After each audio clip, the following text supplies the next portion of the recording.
এটা বানানো হয়েছে। আমাদের এই যে তরুণ জেনারেশন যারা আছে তারা কতটা ক্রিয়েটিভ, আমি যখন এই ডকুমেন্টারিটা দেখছিলাম আমি খুবই আবেগতাড়িত হয়ে যাচ্ছিলাম। এবং এত চমৎকার সিনেমাটোগ্রাফি স্টুডেন্টরা যদি ভলান্টারি পারপাসে করতে পারে, তারা যদি আরো স্টেট প্যাট্রোনাইজেশন পাইতো, আমার মনে হয় এই দেশের কালচারাল সাইট গুলো যে কত ভাবে বিকশিত হতে পারতো তার একটা নমুনা হলো এই ডকুমেন্টারির কোয়ালিটি। যারা এই ডকুমেন্টারিটা বানিয়েছেন খুবই চমৎকার ডকুমেন্টারি বানিয়েছেন, এবং আমার আশা থাকবে সামনের দিনগুলোতে এই জাতীয় ডকুমেন্টারি আপনারা বানিয়ে শুধু দেশে না বরং ট্রান্সলেট করে বিশ্বের বিভিন্ন জায়গায় অনেক ডকুমেন্টারি সাবমিট করা যায়। আমার মনে হয় সেই কোয়ালিটি জাহাঙ্গীরনগরের ছাত্রদের ভেতরে ইতোমধ্যেই আছে। জাহাঙ্গীরনগর বিশ্ববিদ্যালয়ের প্রশংসা করতে গিয়ে অনেকেই বলেন জাহাঙ্গীরনগর বিশ্ববিদ্যালয়ের অনেক অবদান ছিল। আমি মনে করি কেউ যদি এই টনে কথা বলে সেটা হবে জাহাঙ্গীরনগরের শিক্ষার্থী এবং শিক্ষকদের স্যাক্রিফাইসের প্রতি অবমাননা করা। কারণ জাহাঙ্গীরনগরের অনেক অবদান ছিল, কথাটা এইটা না।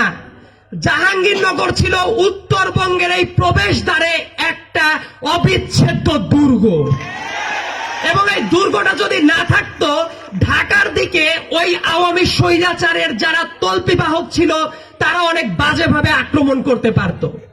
জাহাঙ্গীরনগরের শিক্ষার্থীরা শুধুমাত্র জাহাঙ্গীরনগরের ভেতরেই আন্দোলন করেছে এই ব্যাপারটা না, এই ঢাকা রিচা রোডটাকে ঠিকমতো ব্লক করে দেওয়ার মানে হলো সম্পূর্ণ উত্তরবঙ্গের সাথে ঢাকা থেকে যে কন্ট্রোলে ফ্যাসিবাদের দোসররা যারা আক্রমণ করতো সেই রাস্তাটা বন্ধ করে দেয়া।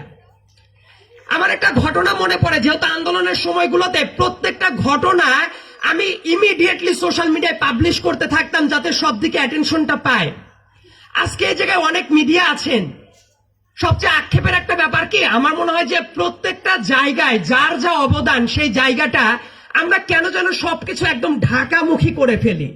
ঢাকা বিশ্ববিদ্যালয়ের একজন সাবেক শিক্ষার্থী হিসেবে এই কথাটা বলতে আমার একদমই দ্বিধা নাই। ঢাকা বিশ্ববিদ্যালয়ের অনেক ক্ষুদ্রাতি ক্ষুদ্র কাজও যেভাবে মিডিয়ার অ্যাটেনশন পায়, অন্য অনেক জায়গার অনেক অতি গুরুত্বপূর্ণ জিনিসও কেন যেন মিডিয়া ঠিকমতো কাভারেজ পায় না। যেটা সামনের দিনে ওই যে আমরা চিন্তা করি কি বৈষম্য বিরোধী আন্দোলন, বৈষম্য বিরোধী প্ল্যাটফর্ম, এই জায়গাটা যাতে সব জায়গা থেকে বৈষম্যটা দূরীভূত হয় সেই চেষ্টাটা আমাদের রাখা উচিত। 15 তারিখে এই জাহাঙ্গীরনগর বিশ্ববিদ্যালয়ের ভিজির বাসভবনে যে আক্রমণটা হয়, সারা দেশের সব জায়গার আপডেটটা যখন দিচ্ছিলাম, আমার অনেক প্রাক্তন শিক্ষার্থী জাহাঙ্গীরনগরে পড়াশোনা করে, আমার দুইজনের কথা মনে আছে, আমাকে কল দিয়ে বলছিল ভাই আমরা ভিসির বাসার সামনে আটকা আছি, চারদিকে গুলি চলছে, ছাত্রলীগ ঘেরাও করে ফেলছে, আমাদের মেরে ফেলতে পারে, কিছু করেন। বাট ওই সময় আমি কাকে কল দিব? যে পুলিশের চরিত্র আপনার এই ডকুমেন্টারিতে একটু আগে এই স্ক্রিনে দেখানো হলো, ওই পুলিশ দেখে আমার একটা বারের জন্য মনে হয় না তারা রাষ্ট্রের পুলিশ ছিল, তারা ছিল পুলিশ লীগ। এবং জাহাঙ্গীরনগরে প্রশাসনিক জায়গায় বিগত 10 বছর ধরে যারা বসেছিল তারা শিক্ষক ছিলেন না, তারা ছিলেন শিক্ষক লীগ। এবং যে শিক্ষকেরা নির্দেশ দিয়ে তার নিজের শিক্ষার্থীর রক্ত ঝরাতে পারে তারা কেমন শিক্ষক বলতে আমার লজ্জা লাগে। তো ওই আমার যারা প্রাক্তন শিক্ষার্থী ছিলেন তাদেরকে আমি কোনো রিমেডি ওই দিন দিতে পারি নাই। ওই দিন আমার খুবই আফসোস কাজ করছিল, ঢাকার ভেতরে কোনো কিছু হলে আমরা কাউকে ফোন করে বলতে পারি অমুক জায়গায় এইটা হচ্ছে, এদেরকে প্রোটেক্ট করা যায় কিনা। বাট জাহাঙ্গীরনগরে আমি কাকে কল দিব? প্রশাসনের সবাই একাধারে, প্রশাসনের শিক্ষক লীগ, পুলিশ যারা আছে তারা ওই শিক্ষার্থীদের পরই আক্রমণ করতে এসেছে, তাদেরকে বাঁচানোর মতো কেউ ছিল না। তখন আমি আল্লাহর কাছে জাস্ট এই দোয়াটা করেছিলাম যে আল্লাহ ওদেরকে রাতের বেলায় বাঁচিয়ে রাখো, দিনের বেলা হলে অন্তত পক্ষে প্রত্যেকের প্রোটেকশনটা পাবে। এবং যে জায়গাটা আমি আজকে আসার পরে যখন ভিসি স্যারের অফিসে বসেছিলাম, আমি একটা কথা আরো একবার করে বললাম, জাহাঙ্গীরনগরের সবচেয়ে ইউনিক একটা জিনিস আছে। ইউনিক জিনিসটা হলো এই ক্যাম্পাসের শিক্ষার্থী এবং শিক্ষক যারা আছেন, সাধারণ শিক্ষকদের কথা বলছি, অবশ্যই সেই পাতি শিক্ষক লীগদের কথা না। যারা শিক্ষক আছেন তারা ক্যাম্পাসটাকে যেভাবে ওন করে, আমার মনে হয় এইটা বাংলাদেশের অনেক ক্যাম্পাস সেইভাবে ওন করে না।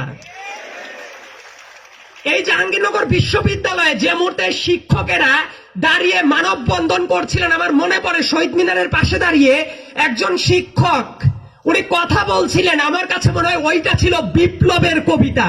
ওই শিক্ষক যখন কথা বলছিলেন, উনি শিক্ষার্থীদের পর আক্রমণের বর্ণনা দিতে গিয়ে উনি কান্নায় ভেঙে পড়ছিলেন। একজন শিক্ষককে তো আমরা এমনই দেখতে চাই।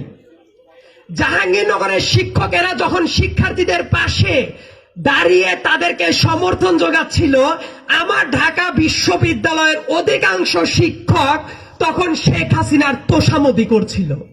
কিন্তু দেখেন, পরবর্তীতে রাষ্ট্রের বিভিন্ন চেয়ারে, বিভিন্ন দায়িত্বশীল চেয়ারে যাদেরকে বসানো হয়েছে, এই জাহাঙ্গীরনগরের অনেক শিক্ষককে কি সেভাবে মূল্যায়ন করা হয়েছে?